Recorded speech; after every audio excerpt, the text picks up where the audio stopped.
ਇੱਥੇ ਇੱਕ ਅਜੀਬ ਗੱਲ ਦੇਖਣ ਨੂੰ ਮਿਲੀ। ਲੋਕ ਐਮਟੈਕ ਕਰਦੇ ਨੇ, PhD ਕਰਦੇ ਨੇ ਔਰ ਵੱਖ-ਵੱਖ ਤਰ੍ਹਾਂ ਦੀਆਂ ਡਿਗਰੀਆਂ ਕਰਦੇ ਨੇ। ਲੋਕ ਹੈ ਜਿਹੜੀਆਂ ਨੌਕਰੀਆਂ ਕਹਿੰਦੇ ਨੇ ਕਿ ਸਾਨੂੰ ਸਰਕਾਰੀ ਨੌਕਰੀ ਮਿਲੇ, ਪਰ ਇੱਕ ਨੌਜਵਾਨ ਇੱਥੇ ਪਹੁੰਚਿਆ, ਉਸ ਵੱਲੋਂ ਆਰਗੈਨਿਕ ਖੇਤੀ ਵੀ ਕੀਤੀ ਜਾ ਰਹੀ ਹੈ ਔਰ ਲੋਕਾਂ ਨੂੰ ਜਾਗਰੂਕਤ ਵੀ ਕੀਤਾ ਜਾ ਰਿਹਾ। ਐਮਟੈਕ ਕੀਤੀ ਹੋਈ ਹੈ ਪਰ ਨੌਕਰੀ ਨੂੰ ਲੱਤ ਮਾਰਦੇ ਹੋਏ ਔਰ ਰਸਾਇਣਿਕ ਖੇਤੀ ਨੂੰ ਛੱਡ ਕੇ ਆਰਗੈਨਿਕ ਖੇਤੀ ਕਰਨ ਲਈ ਅੱਗੇ ਵਧਿਆ ਔਰ ਉਸ ਵਿਸ਼ੇ 'ਤੇ ਗੱਲਬਾਤ ਕਰਾਂਗੇ। ਸਾਡੇ ਨਾਲ ਮੌਜੂਦ ਨੇ ਬਾਈ। ਸਤਿ ਸ਼੍ਰੀ ਅਕਾਲ। ਸਤਿ ਸ਼੍ਰੀ ਅਕਾਲ ਜੀ। ਬਾਈ ਜੀ ਕੀ ਨਾਮ ਹੈ? ਮੇਰਾ ਨਾਮ ਰਸ਼ਪਿੰਦਰ ਸਿੰਘ ਹੈ ਜੀ। ਰਸ਼ਪਿੰਦਰ ਜੀ, ਕਿਹੜਾ ਪਿੰਡ ਹੈ ਜੀ? ਪਿੰਡ ਸ਼ੇਰਪੁਰ ਕਲਾਂ ਜੀ, ਸ਼ੇਰਪੁਰ ਕਲਾਂ, ਜਗਰਾਓਂ ਕੋਲੇ। ਹਾਂਜੀ ਜੀ ਬਾਈ ਜੀ, ਤੁਸੀਂ ਸਪੀਚ ਦੇ ਰਹੇ ਸੀ ਤਾਂ ਸੁਣਿਆ ਸੀ ਕਿ ਐਮਟੈਕ ਕੀਤੀ ਹੋਈ ਹੈ ਸੀ, ਤਾਂ ਅੱਜ ਕੱਲ੍ਹ ਕੀ ਕਰ ਰਹੇ ਹੋ ਐਮਟੈਕ ਕਰਕੇ? ਐਮਟੈਕ ਕਰਕੇ ਬਾਈ ਜੀ ਹੁਣ ਤਾਂ ਮੈਂ KVM ਦੇ ਵਿੱਚ ਜਿਹੜਾ ਪਰਾਲੀ ਨੂੰ ਅੱਗ ਨਾ ਲਾਉਣ ਦੇ ਮੁਹਿੰਮ ਉਹਦੇ ਵਿੱਚ ਨਾਲ ਜੁੜਿਆ ਹੋਇਆ।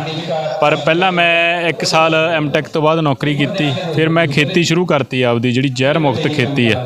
ਕਿਉਂਕਿ ਪਹਿਲਾਂ ਮੈਨੂੰ ਜਦੋਂ ਲੱਗਿਆ ਵੀ ਨੌਕਰੀ ਕਰਦੇ ਸੀ, ਨੌਕਰੀ ਕਿਉਂ ਛੱਡੀ? ਕਿ ਮਾਂ ਪਿਓ ਨੇ ਕਿਹਾ ਨਹੀਂ ਕਿ ਨੌਕਰੀ ਬਹੁਤ ਔਖੀ ਮਿਲਦੀ ਆ? ਪੁੱਤ ਪਹਿਲਾਂ ਤੂੰ ਐਮਟੈਕ ਕੀਤੀ, ਹੁਣ ਤੂੰ ਨੌਕਰੀ ਛੱਡ ਰਿਹਾ, ਕਿੱਧਰ ਇਸ ਧੰਦ 'ਚ ਤਾਂ ਅਸੀਂ ਵੀ ਪਹਿਲਾਂ ਸੀ।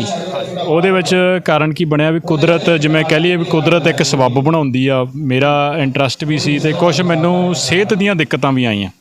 ਸਿਹਤ ਖਰਾਬ ਰਹਿਣ ਲੱਗ ਗਈ ਤਾਂ ਉਹਦਾ ਦੇਖਿਆ ਵੀ ਉਹਦਾ ਕਾਰਨ ਕੀ ਆ। ਉਹਦਾ ਕਾਰਨ ਕਿਤੇ ਨਾ ਕਿਤੇ ਦੇਖਿਆ ਵੀ ਜਿਹੜਾ ਐਂਡ 'ਤੇ ਆ ਉਹ ਹੈਗਾ ਸਾਡੀ ਖੁਰਾਕ। ਤਾਂ ਹੁਣ ਸਾਡੀ ਖੁਰਾਕ ਆ, ਜਿਵੇਂ ਮੈਂ ਕਹਾਂ ਵੀ ਖੁਰਾਕ ਜ਼ਹਿਰ ਮੁਕਤ ਨਹੀਂ ਹੈਗੀ, ਜ਼ਹਿਰਾਂ ਕਾਰਨ ਆ। ਉਹਦਾ ਦੇਖਿਆ, ਪੜ੍ਹਿਆ ਤਾਂ ਫਿਰ ਦੇਖਿਆ ਵੀ ਜਦ ਅਸੀਂ ਆਪ ਖੇਤੀ ਕਰਦੇ ਹਾਂ, ਆਪ ਅਸੀਂ ਜ਼ਹਿਰ, ਸਾਡੇ ਕੋਲ ਜ਼ਮੀਨ ਆ ਤਾਂ ਅਸੀਂ ਆਪ ਉਗਾ ਸਕਦੇ ਹਾਂ। ਆਪਾਂ ਕਿਸੇ ਮੂਹਰੇ ਹੱਥ ਕਾਹਤੋਂ ਅੱਡੀ ਹੈ ਜ਼ਹਿਰ ਮੁਕਤ ਲੈਣ ਲਈ? ਤਾਂ ਆਪਦੀ ਖੇਤੀ ਆਪ ਕਰਨੀ। ਇਹ ਖੇਤੀ ਇਹੋ ਜਿਹੀ ਆ ਵੀ ਇਹਨੂੰ ਤੁਸੀਂ ਕਿਸੇ ਨੂੰ ਦੱਸ ਕੇ ਨਹੀਂ ਕਰਾ ਸਕਦੇ, ਆਪ ਤੁਹਾਨੂੰ ਵਿੱਚ ਲੱਗਣਾ ਪਊ, ਕਿਉਂਕਿ ਬਾਕੀ ਸਾਰੇ ਵਰਤਾਰਾ ਦੂਜਾ ਚੱਲਦਾ।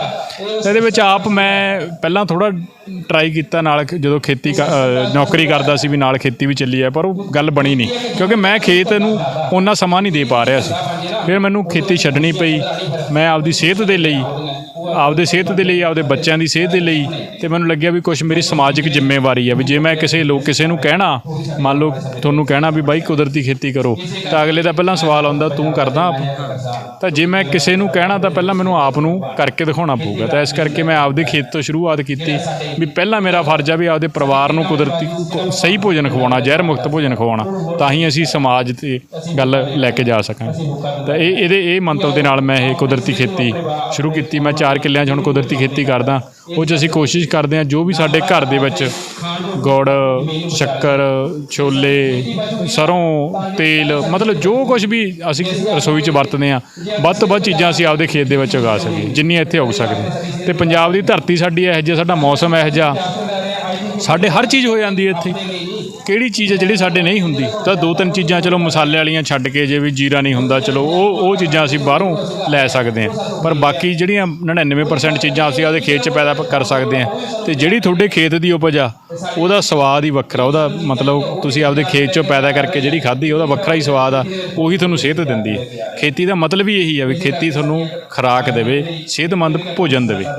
ਖੇਤੀ ਕੋਈ ਇਕੱਲਾ ਕਮਾਈ ਦਾ ਸਾਧਨ ਨਹੀਂ ਹੈ, ਜਿਵੇਂ ਸਾਡੇ ਬਜ਼ੁਰਗ ਕਰਦੇ ਸੀ ਵੀ ਖੇਤੀ ਦੇ ਵਿੱਚੋਂ ਸਿਹਤਮੰਦ ਭੋਜਨ ਲੈ ਕੇ ਆਪਦਾ ਤੰਦਰੁਸਤੀ ਵੱਲ ਲੈ ਕੇ ਜਾਣ ਦੀ ਇੱਕ ਮੁਹਿੰਮ ਸੀਗੀ ਖੇਤੀ। ਰੁਪਿੰਦਰ ਜੀ, ਤੁਹਾਡੇ ਵੱਲੋਂ ਕਿਹਾ ਗਿਆ ਕਿ 4 ਕਿੱਲਿਆਂ ਦੀ ਖੇਤੀ ਹੈ ਜਿਹੜੀ ਆਰਗੈਨਿਕ ਖੇਤੀ ਕਰ ਰਹੇ ਹੋ, ਤਾਂ ਉਹਦੇ 'ਚ ਕਿਹੜੀਆਂ ਫਸਲਾਂ ਲਗਾ ਰਹੇ ਹੋ? ਜਿਵੇਂ ਮੈਂ ਤੁਹਾਨੂੰ ਦੱਸਿਆ ਜੀ, ਉਹਦੇ ਵਿੱਚ ਜਿਵੇਂ ਝੋਨਾ ਲਾਉਣਾ ਤਾਂ ਅਸੀਂ ਪਿਛਲੇ 4-5 ਸਾਲਾਂ ਤੋਂ ਬੰਦ ਕਰਤਾ। ਖੇਤ ਦੇ ਵਿੱਚ ਝੋਨਾ ਨਹੀਂ ਲਾਉਂਦੇ ਕਿਉਂਕਿ ਉਹ ਸਾਡੀ ਫਸਲ ਨਹੀਂ ਹੈ। ਅਸੀਂ ਮਿਲਟ ਲਾਉਂਦੇ ਹਾਂ 2 ਕਿੱਲੇ। ਹੁਣ ਜੇ ਮੈਂ ਖੇਤ ਦੀ ਗੱਲ ਕਰਾਂ ਤਾਂ ਮੇਰੇ ਕੋਲ 1 ਕਿੱਲੇ 'ਚ ਗੰਨਾ ਵਾ। ਗੰਨੇ ਦੇ ਵਿਚਾਲੇ 9 ਫੁੱਟ ਜਗ੍ਹਾ ਛੱਡੀ ਆ, ਉਹ 'ਚ ਅਸੀਂ ਸਬਜ਼ੀਆਂ, ਕੁਛ ਦਾਲਾਂ, ਕੁਛ ਤਿਲ ਲਾਏ ਹੋਏ ਆ, ਠੀਕ ਹੈ ਜੀ। ਅਤੇ ਮੂੰਗੀ ਲਾਈ ਸੀ, ਉਹਦੇ ਵਿੱਚ ਮੱਕੀ ਲਾਵਾਂਗੇ। ਇਹ ਹੁਣ ਲੇਟ ਹੋ ਗਈ ਥੋੜ੍ਹਾ ਜਿਹਾ, ਹੁਣ ਮੱਕੀ ਵੀ ਲਾਵਾਂਗੇ ਉਹ 'ਚ। ਤਾਂ ਜਿਹੜੇ 2 ਕਿੱਲੇ ਆ ਉਹ 'ਚ ਰਾਗੀ ਲੱਗੀ ਹੈ, ਮੱਢਣ ਲੱਗਿਆ ਹੋਇਆ, ਫਿੰਗਰ ਮਿਲਟ ਕਹਿੰਦੇ ਆ। 1 ਕਿੱਲਾ ਉਹ ਸਾਡਾ ਪਸ਼ੂ ਚਾਰਾ, ਜਿਹੜੇ ਸਾਡੇ ਘਰੇ ਗਾਈਆਂ ਰੱਖੀਆਂ ਹੋਈਆਂ ਨੇ ਉਹਨਾਂ ਨੂੰ ਵੀ ਅਸੀਂ ਜ਼ਹਿਰ ਮੁਕਤ ਚਾਰਾ ਉਗਾਉਂਦੇ ਹਾਂ ਆਪਦੇ ਖੇਤ ਦੇ ਵਿੱਚ। 1 ਕਿੱਲਾ ਉਹ ਆ। ਬਸ ਆਪਦੇ ਖੇਤ ਦੇ ਵਿੱਚ ਕੋਸ਼ਿਸ਼ ਕਰੀਦੀ ਆ ਵੀ ਸਾਰੀਆਂ ਚੀਜ਼ਾਂ ਜੋ ਅਸੀਂ ਰਸੋਈ 'ਚ ਵਰਤਦੇ ਹਾਂ ਉਹ ਖੇਤ 'ਚ ਉਗਾਈਏ। ਤਾਂ ਰੁਪਿੰਦਰ ਜੀ, ਤੁਸੀਂ ਖੇਤੀ ਵਿਰਾਸਤ ਮਿਸ਼ਨ ਨਾਲ ਕਦੋਂ ਜੁੜਦੇ ਹੋ? ਕਿੰਨਾ ਸਮਾਂ ਹੋ ਗਿਆ? ਦੇਖੋ ਜੀ, ਖੇਤੀ ਵਿਰਾਸਤ ਮਿਸ਼ਨ ਮੈਂ ਜਦੋਂ ਪਹਿਲਾਂ ਐਵੇਂ ਕਹਾਂ ਵੀ ਮੈਂ ਪੜ੍ਹਾਈ ਵਾਲੇ ਪਾਸੇ ਸੀਗਾ, ਮੈਨੂੰ ਖੇਤੀ ਦਾ ਊੜਾ ਆੜਾ ਵੀ ਨਹੀਂ ਪਤਾ ਸੀ। ਜੋ ਮੈਂ ਖੇਤੀ ਦੇ ਬਾਰੇ ਪਹਿਲਾਂ ਮੇਰੀ ਮੁੱਢਲੀ ਜਾਣਕਾਰੀ ਜੋ ਹੋਈ ਕੁਦਰਤੀ ਖੇਤੀ ਬਾਰੇ, ਉਹ ਕਿਤੋਂ ਤੁਹਾਨੂੰ ਮਿਲਦਾ ਨਹੀਂ ਸੀ ਵੀ ਕਰਨੀ ਕਿਵੇਂ, ਸ਼ੁਰੂਆਤ ਕਿਵੇਂ ਕਰੀਏ, ਉਹ ਮੈਂ ਖੇਤੀ ਵਿਰਾਸਤ ਮਿਸ਼ਨ ਤੋਂ ਸਿੱਖਿਆ। ਸੰਨ 2012 'ਚ ਮੈਂ ਖੇਤੀ ਵਿਰਾਸਤ ਮਿਸ਼ਨ ਦਾ ਪਹਿਲਾ ਲੈਕਚਰ ਅਟੈਂਡ ਕੀਤਾ ਸੀ। ਉਹ ਤੋਂ ਸੁਣ ਕੇ ਮੈਂ ਬਜ਼ੁਰਗਾਂ ਦੇ ਨਾਲ ਗੱਲਬਾਤ ਕਰਕੇ ਥੋੜ੍ਹੀ ਜਗ੍ਹਾ ਦੇ ਵਿੱਚ 2 ਕਨਾਲਾਂ ਦੇ ਵਿੱਚ ਸ਼ੁਰੂ ਕੀਤਾ। ਫਿਰ ਤਜਰਬੇ ਕੀਤੇ, ਖੇਤੀ ਵਿਰਾਸਤ ਮਿਸ਼ਨ ਦੇ ਲਗਾਤਾਰ ਵਰਕਸ਼ਾਪਾਂ 'ਚ ਆਉਂਦੇ ਰਹੇ, ਇਹਨਾਂ ਤੋਂ ਸਿੱਖਦੇ ਰਹੇ ਅਤੇ ਉਹ ਆਪਦੇ ਖੇਤ ਅਤੇ ਬਾਕੀ ਖੇਤ ਵੀ ਤੁਹਾਨੂੰ ਸਿਖਾਉਣਾ ਸ਼ੁਰੂ ਕਰ ਦਿੰਦਾ। ਜਦੋਂ ਤੁਸੀਂ ਆਪ ਤਜਰਬੇ ਕਰਦੇ ਹੋ, ਤੁਹਾਨੂੰ ਖੇਤੀ ਇਹ ਤੋਂ ਸਿਖਾਉਣਾ। ਤਾਂ 2012 ਤੋਂ ਲਗਾਤਾਰ ਮੈਂ ਖੇਤੀ ਵਿਰਾਸਤ ਮਿਸ਼ਨ ਦੇ ਨਾਲ ਜੁੜਿਆ ਹੋਇਆ। ਤੁਹਾਡੇ ਵੱਲੋਂ ਕਿਹਾ ਗਿਆ ਕਿ ਜਿਹੜੀ ਆਰਗੈਨਿਕ ਖੇਤੀ ਹੈ ਉਹ ਖੁਦ ਦਾ ਜਿਹੜਾ ਮਾਲਕ ਹੈ ਉਹਦੇ ਜ਼ਰੀਏ ਹੁੰਦੀ ਆ, ਉਹਨੂੰ ਸਭ ਦੇਖਣਾ ਦੇਖ ਰੇਖ ਕਰਨੀ ਪੈਂਦੀ ਹੈ। ਪਰ ਖੇਤੀ ਕਰਨ ਨੂੰ ਲੈ ਕੇ ਜੋ ਖੇਤੀ ਦੇ ਧੰਦੇ ਨੂੰ ਛੱਡ ਕੇ ਲੋਕ ਲੱਗਦਾ ਨਹੀਂ ਕਿ ਕੈਨੇਡਾ ਅਮਰੀਕਾ ਜਾ ਰਹੇ ਕਿ ਸੌਖੇ ਹੋ ਜਾਈਏ ਅਸੀਂ। ਦੇਖੋ ਬਾਈ ਜੀ, ਸਾਡੇ ਵੀ ਰਿਸ਼ਤੇਦਾਰ ਕੈਨੇਡਾ ਅਮਰੀਕਾ ਗਏ ਨੇ, ਮੈਂ ਵੀ ਜਾ ਸਕਦਾ ਸੀ। ਬਟ ਗੱਲ ਇਹੀ ਹੈ ਵੀ ਮਿਹਨਤ ਆ, ਚਾਹੇ ਇੱਥੇ ਕਰ ਲਓ ਚਾਹੇ ਉੱਥੇ ਕਰ ਲਓ, ਗੱਲ ਮਿਹਨਤ ਦੀ ਆ।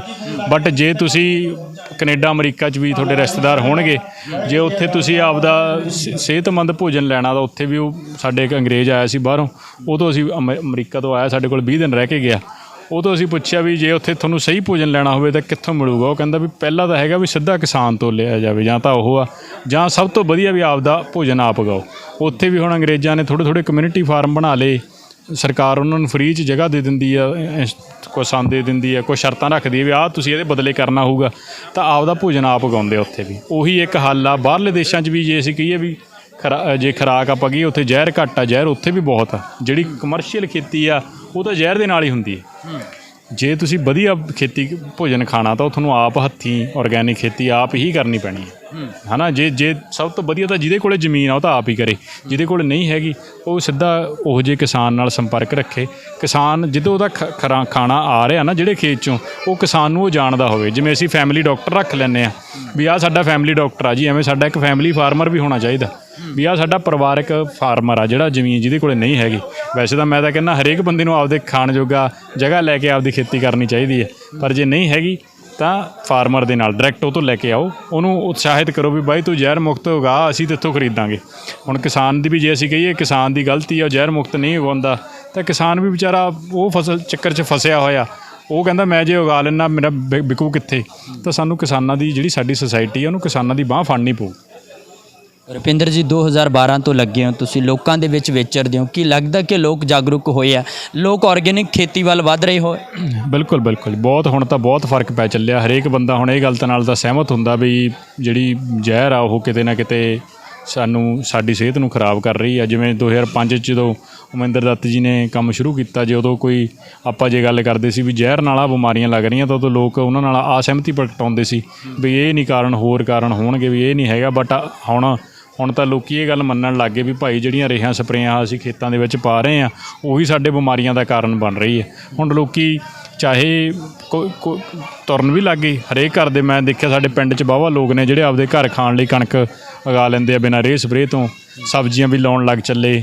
ਤਾਂ ਮੈਨੂੰ ਲੱਗਦਾ ਵੀ ਹੁਣ ਸਾਡੇ ਇੱਕ ਜਿਹੜੀ ਤਰਾਸ਼ਦੀ ਮੈਨੂੰ ਲੱਗਦਾ ਇਹ ਲੱਗਦੀ ਹੈ ਵੀ ਜਿਹੜੀ ਸਾਡੀ ਨਵੀਂ ਪੀੜ੍ਹੀ ਆ ਉਹ ਇੱਧਰ ਰਹਿ ਨਹੀਂ ਰਹੀ, ਵੀ ਉਹ ਸਾਰੇ ਬਾਹਰ ਨੂੰ ਭੱਜ ਰਹੇ ਆ। ਬਟ ਇੱਥੇ ਵੀ ਰਹਿ ਕੇ ਆਪਾਂ ਵਧੀਆ ਕੰਮ ਕਰ ਸਕਦੇ ਹਾਂ ਜੇ ਮਿਹਨਤ ਕਰੋ ਤਾਂ। ਇੱਥੇ ਵੀ ਸਾਡਾ ਮੁਲਕ ਵੀ ਬਹੁਤ ਵਧੀਆ, ਸਾਡਾ ਦੇਸ਼, ਇੱਥੇ ਇੰਨੇ ਮੌਸਮ ਨੇ, ਇੰਨੀ ਸਾਡੀ ਜ਼ਮੀਨ ਵਧੀਆ, ਤਾਂ ਅਸੀਂ ਇੱਥੇ ਵੀ ਵਧੀਆ ਕੰਮ ਤੋਰ ਸਕਦੇ ਹਾਂ। ਕਈ ਸਾਡੇ ਭਰਾ ਨੇ, ਕਈਆਂ ਨੇ ਵਧੀਆ ਕੰਮ ਤੋਰਿਆ ਇੱਥੇ, ਅਤੇ ਅਸੀਂ ਵੀ ਤੋਰ ਸਕਦੇ ਹਾਂ। ਮੈਂ ਕਹਿੰਦਾ ਵੀ ਜੇ ਜਿਹੜੀ ਸਿਹਤ ਆ ਮੇਨ, ਉਹ ਤਾਂ ਅਸੀਂ ਇੱਥੇ ਰਹਿ ਕੇ ਵਧੀਆ ਲੈ ਸਕਦੇ ਹਾਂ। ਸੰਸਥਾ ਦੀ ਗੱਲ ਕਰੀਏ, ਸੰਸਥਾ ਕਿਵੇਂ ਚੱਲਦੀ ਹੈ? ਸੰਸਥਾ ਨੂੰ ਫੰਡ ਵਗੈਰਾ ਆਉਂਦਾ ਜਾਂ ਸਰਕਾਰ ਚਲਾ ਰਹੀ ਹੈ? ਸਰਕਾਰ ਹੈ ਜਿਹੜਾ ਇਹਨਾਂ ਨੂੰ ਪ੍ਰੇਰਿਤ ਕਰ ਰਹੀ ਹੈ, ਕਿ ਸੰਸਥਾ ਦਾ ਕੀ ਸਿਸਟਮ ਹੈ?